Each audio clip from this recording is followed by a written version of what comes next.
এই ট্যাবরালের বাচ্চা, এইখানে বসে বসে কি করস? গাছের তলে বসে বসে তোর কোনো খাওয়া দাওয়া কাজ নাই নাকি? জাড়িয়ে সাবা কি কোস রে? টিকে ফাটা গরম, তোর এটা চিন্তা নাই নাকি রে? এই ইলেকশনের গুনতি আসে না গুনতি আসে না এটা নিয়ে টেনশন। কাইবালা জিতে, এ ধরে বদর চাচা জিতে না রকিবুল ভাই জিতে, কাইবা জিতে, এই চিন্তায় ঘুম ধরে না। তাতে আর টিকে ফাটা গরম।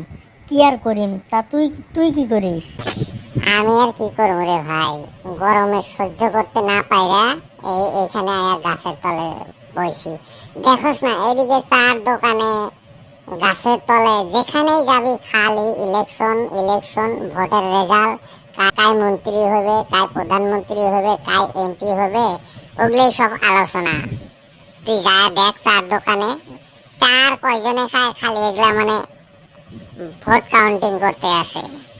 তো মই আর ওগুলা পাল্লাত নাই। মই আসলং আসি গাছের তলে, এটি খারাপ হয়েছ কাকো দেখা পাং নাকি, কায়ো যদি আইসে গাছের তলে বসি একটু আড্ডা মারং, তো বস আলাপ করং একটু।